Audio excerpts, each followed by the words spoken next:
ikipe Singida idakwiye. Iminota 30 ikipe ya Rayon Sport yahaye icyubahiro kidasanzwe ikipe ya Singida, yayihaye icyubahiro kidasanzwe. Iyi kipe ya Singida iridagadura ikintu ibyo ishaka gukina byose. Pressing ntiyari ihagije, wareba ibijyanye n'ibyo ikipe ya Rayon Sport iri gukina ukabibona ko kuva kuri buri mukinnyi wese uri mu kibuga batewe ubwoba, nyine ukabibona ntago bari alaise, ntago birekura ngo bakine. Pressing iri hasi, Singida irafata umupira ukabona iridagaduye cyane, ariko nayo ukabibona ko nta bindi bintu byinshi byo kuwukoresha ifite. Umunota wa 21 umupira muremure cyane bajugunyiye Ande Kofi yazamutse yihuta cyane, maze Fabrice amukorera ikosa, aboneka kufra ikipe ya Singida Black Stars. Iyo kufra Krautos Chota Chama nyuma y'izindi zigira kuri ebyiri zose zari zimaze guterwa na Maruf Chakei yafashe icyemezo aravuga ngo ikufra yo ku munota 20 n'ijye ugomba kuyitera. Afata icyemezo aravuga ngo ikufra reka nyitere, ati yikufra ni muyimarire. Marikage itari nziza muri defense y'ikipe ya Rayon Sport biza gutuma Maruf Chakei wari umaze iminota ari uri gutera kufra z'ikipe ya Singida Black Stars akoze umutwe ku mupira mwiza cyane Krautos Chota Chama yarateye a free header. Umuzamu witwa Pavel Nzira nta kindi kintu yari bukora usibye gutoragura umupira mu nshundura, yari free header. Ariko ubwo ukabibona ko nubwo ikipe ya Singida ibonye igitego, Rayon Sport ntago iratuza ngo ikine, ntago iratuza ngo ishire umupira hamwe ituze nyine itangira ikine. Iyo minota ukabibona ko na defense y'ikipe ya Rayon Sport irimo dukosa twinshi twa hato na hato, twinshi. Utwo dukosa ndimo ndavuga nko ku munota wa 30 Serumogo Ali Omar Kabange yakuyeho umupira, Serumogo awugarura mu izamu ry'ikipe ya Rayon Sport. Umuzamu Pavel Nzira arugwana no kukozaho ibiganza, awukozaho ikiganza, umupira uragenda urarenga ibakona y'ikipe ya Singida Black Stars.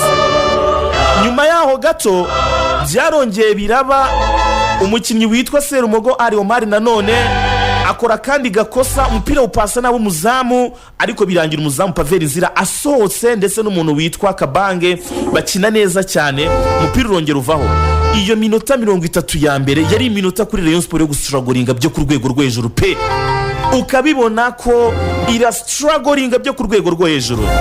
Ariko iminota 15 ya nyuma y'igice cya mbere Rayon Sport yaratuje irakina, itangira no kubona uburyo, yabonye kufra nziza cyane ku munota 32, ariko Asman yari kureho gato arayitera, birangira umupira umuzamu w'ikipe ya Singida awufashe mu buryo bumworoheye, ariko yari off target, ntabwo yari on target, yari off target y'umupira ugendera hasi. Iyo minota 15 niyo Rayon Sport yatujemo, itangira gukina ire mu buryo, ariko igice cya mbere kirangira ikipe ya Singida Black Stars ifite igitego kimwe ku busa. Mu gice cya kabiri rero ikipe ya Rayon Sport yakoze impinduka, yari impinduka imwe ikenewe cyane yo gukura Adama Bagayogo mu kibuga. Wari wabonye imipira mike ishoboka, ariko nawe wari shy cyane mu kibuga, ubona nta kuderanja cyane afite. Ariko muri ya minota 15 tuvuga gusoza igice cya mbere yari umukinnyi mwiza cyane. Yafashe icyemezo rero cyo kuzana Aziz Bazane Kuranya, atangirana n'igice cya kabiri. Iki gice cya kabiri ikipe ya Rayon Sport nibwo noneho twavuga ko yatangiye kubona uburyo bwinshi, yatangiye gukina byo ku rwego rwo hejuru. Ubona ko none iratuje nk'ikipe, itangiye no kure mu buryo bwinshi, byibuza itangiye no gukoresha amakosa, itangira no kugira byibuza amaokaziyo amwe namwe ubona afatika mu mukino. Igice cya kabiri cy'amakosa menshi cyane ku ruhande rw'ikipe ya Singida Black Stars, yakabaye yaranabonye ikarita y'umutuku ku ruhande rwa Maruf Chakei ndetse n'umuntu witwa Harida Ucho kapiteni. Umusifuzi yabuze imbaraga zitanga ikarita y'umutuku. Iyi kipe yari ifite ikarita y'umutuku, yakoze amakosa menshi byo ku rwego rwo hejuru, yakoze amakosa yandi menshi byo kuri level yo hejuru, ikora amakosa ku buryo nk'igice cya kabiri ubaze iminota umukino wakinwe, umupira igihe wakiniwe, ni iminota ushobora kuba wabara. Bakoze amakosa menshi, bagize umwanya wo gukora amakosa menshi yandi yo ku rwego rwo hejuru. Ariko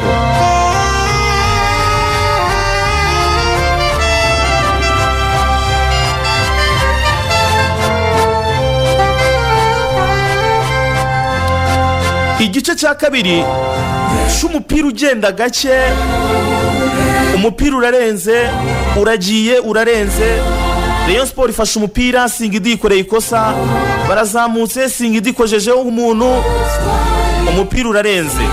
Igice cya kabiri cy'amakosa menshi cyane, na Rayon Sport yabuze igisubizo cy'icyo yakora kugira ngo ibone igitego. Yaje kurangira umutoza agiye akora impinduka nyinshi zigiye zitandukanye.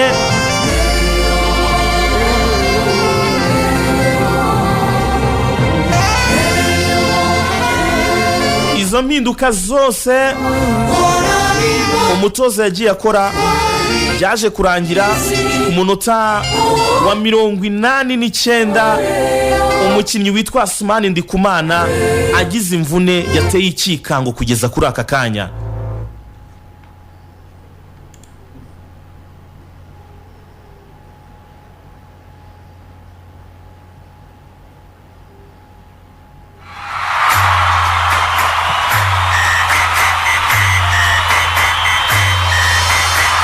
Nyuma yaho Singida ibonye ko Rayon Sport atangiye kwataka, icyo umutoza yakoze ni ukwinjizamo abadefanseri benshi. Yaje kwisanga agiye kujyahagarara hagati y'abadefanseri batatu. Icyakurikiye rero, umudefanseri wa experience cyane wakinnye mu ikipe ya Simba, kapiteni w'ikipe Juma, nyuma yo kwinjira mu kibuga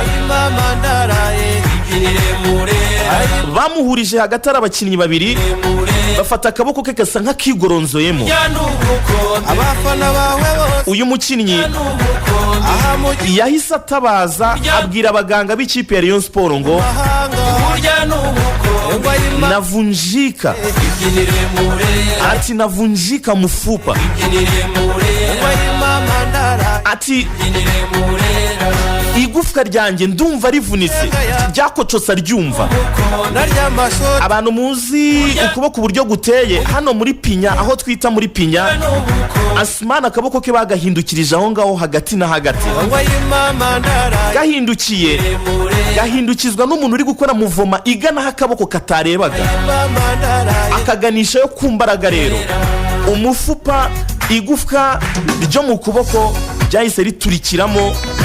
Yicara hasi atabaza muganga, aramubwira ati ngwino ndumva ndavunitse ndabyumvishe. Uyu mukinnyi rero yagize imvune igaragazwa, yahise igaragazwa n'amafoto yo mu cyuma bari bamaze kumunyuzamo, igaragaza ko uyu mukinnyi yavunitse iri gufwa ryo mu kaboko ko hejuru.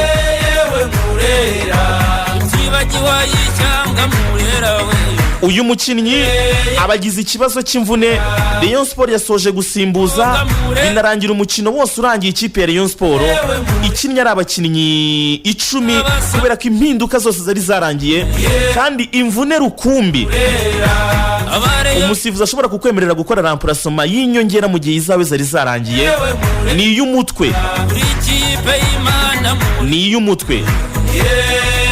Uyu mukinnyi rero yahise ajyanwa kwa muganga. Reka nze mu kanya tugaruke ku makuru ye. Ariko umukino warangiye ikipe ya Rayon Sport isinzwe n'ikipe ya Singida Black Stars igitego 1-0.